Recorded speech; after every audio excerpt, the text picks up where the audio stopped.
pergelangan itu. Sunnah berikutnya,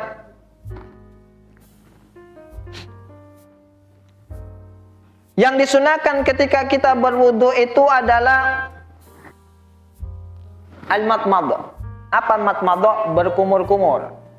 Maka kan dulu kalau kita kecil nih, saya kecil dulu menyangka rukun wudu atau fardu wudu itu ya 8 itu. Karena ketika ngaji lu di masjid-masjid diajari kumur-kumur, masuk kirain itu wajib, semua dijaga ya. Tapi terkadang sebagian kita ini ya, beda orang sekarang dengan orang dulu. Kalau orang dulu itu belajar liya'mala bih, untuk mengamalkannya. Mungkin dia dulu nggak tahu kalau ini sunnah, dia nggak buat, sekarang jadi dibuat. Tapi orang sekarang kebalik Bapak Ibu. Dia nggak tahu kalau itu sunnah, dulu dikerjakan terus. Dia sangka kumur-kumur itu wajib, masukkan air ke hidung itu wajib, dijaga. Begitu belajar, hadir majelis taklim, tahu rupanya cuma sunnah, besok ditinggal. Makanya orang sekarang kebalik. Belajar untuk ditinggalkan ini. Setelah tahu cuma sunnah, ngapain dia? Kalau orang dulu belajar untuk diamalkan. Semakin tahu dia ini sunnah, ini fadilah, ini semakin besar raghbah semangat dia untuk mengamalkannya. Maka sunnah berkumur-kumur. Tapi berapa kadar aslu sunnah di dalam berkumur-kumur? Minimalnya gimana berkumur-kumur? Berkumur-kumur itu minimalnya hanya dengan memasukkan air ke dalam mulut. Meskipun nggak kita goyang-goyang. Habis kita masukkan, keluarkan lagi. Masukkan dikit, keluarkan lagi. Tetap dapat sunnahnya kumur-kumur. Tapi yang afdal, sunnah berikutnya adalah al-mubalaghatu fiha. Kita bersangatan di dalam berkumur-kumur, kita goyang. Sunnah. Illa lishaim, kecuali bagi orang yang puasa. Orang kalau puasa makruh dia mubalaghah di dalam berkumur-kumur. Bahkan kalau dia yakin kebiasaan dia nih kalau kumur-kumur bablas, haram dia kumur-kumur. Ini kadang kita tahu ini masuk air nih kalau nggak sengaja nggak batal, kumur-kumur kenceng lumayan ini kan, korupsi kita butuh. Maka bersangatan dalam berkumur-kumur sunnah, tapi bagi orang yang tidak puasa. Adapun orang puasa makruh dia mubalaghah.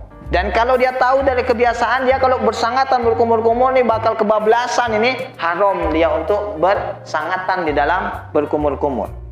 Ini sunnah berikutnya yaitu al-matmadah ataupun berkumur-kumur. Tadi kita bilang derajat minimalnya adalah dengan memasukkan air ke dalam hidung. Ya Pak ya. Kemudian disunahkan untuk mubalaghah. Itu bukan hanya di kumur-kumur.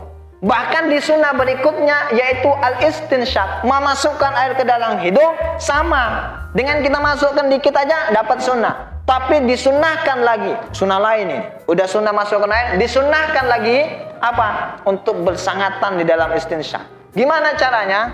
Ambil air, sedot pakai hidung kita itu, sampai masuk dia ke dalam sini.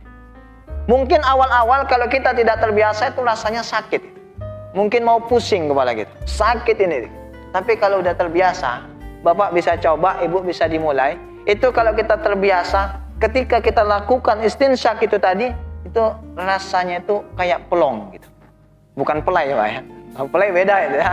Kalau pelai itu beda yang disap itu, bukan air itu ya. Ini kayak pelong, enak rasanya, bersih jadinya. Jadi gimana? Masukkan air ke dalam hidung, kita hirup dengan kuat. Sampai masuk ke dalam, baru dikeluarkan lagi. Itu rasanya nanti kalau awal-awal mungkin agak pusing. Tapi coba 1, 2, 3 hari dengan terbiasa kita akan rasakan beda. Sebelum kita istinsyaq dan setelah kita istinsyaq itu ada rasa yang beda. Enak bawaan badannya. Keluar semua penyakit-penyakit kita itu. Itu dia istinsyaq. Tapi perlu diketahui bahwa antara berkumur dengan istinsyaq, antara berkumur dengan istinsyaq itu adalah dua sunnah yang wajib tertib. Apa wajib tertib? Kita nggak boleh memulai istinsyaq dulu sebelum berkumur-kumur. Kalau kita istinsyaq dulu sebelum berkumur-kumur, habis istinsyaq berkumur-kumur nih. Sebagian fuqaha mengatakan salah satunya dia nggak dapat pahala. Apa ini? Satu bilang dia nggak dapat pahala berkumur karena tadi udah lompat ke tempat berikutnya, maka hilang kesempatan untuk berkumur-kumur. Sebagian lagi bilang enggak. Yang nggak dapat pahala itu istinsyaqnya, bukan berkumur-kumurnya. Kenapa? Karena istinsyaqnya tadi dilakukan sebelum masuk waktunya. Waktu istinsyak masuknya kapan? Setelah dia berkumur-kumur. Maka ini wajib tertib. Jangan kita istinsyak dulu sebelum berkumur-kumur. Ini sunnah berikutnya yaitu memasukkan air ke dalam hidung.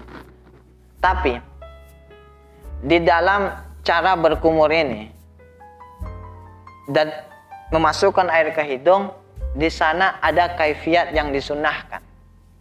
Apa kaifiat yang disunnahkan? Ada 3 kaifiat di sana Bapak Ibu. Ada 3 cara. Cara yang pertama, ini yang paling afdol, adalah kita lakukan itu dengan 3 kali gurfah, 3 kali cidukan. Kita ambil air, kita kumur-kumur, kita istinsyak dengan cidukan yang sama. Jelas Pak ya? Dengan 3 kali cidukan. Kumur-kumur sebagian lagi untuk istinsyak. Kumur-kumur sebagian lagi istinsyak. Kumur-kumur sebagian istinsyak. Begitu sampai 3 kali. 3 kali cidukan. Ini cara yang pertama. Kaifiat yang kedua adalah dilakukan dengan 2 cidukan. 1 cidukan, 3 kali berkumur. Cidukan kedua, 3 kali istinsyak. Tapi ada cara yang ketiga. Ini enggak afdol, tapi andhaf kata fuqaha. Ini enggak afdol ini, tapi paling bersih ini. Apa itu? Dengan 6 kali cidukan. 1 buang, 1 buang, 1 buang. 1, 2, 3. Berapa jadi? 6. Ini thariqah, dia bukan yang paling afdol, tapi thariqah yang paling bersih. Kalau yang mau paling afdal gimana? Gabungkan antara berkumur-kumur dengan istinsyak dengan 1 cidukan. Dengan 3 cidukan tadi. Artinya 1 cidukan, di situ kumur-kumur, sisanya masih ada air nih kan? Di situ gunakan untuk istinsyak. Itu kaifiat yang paling afdal.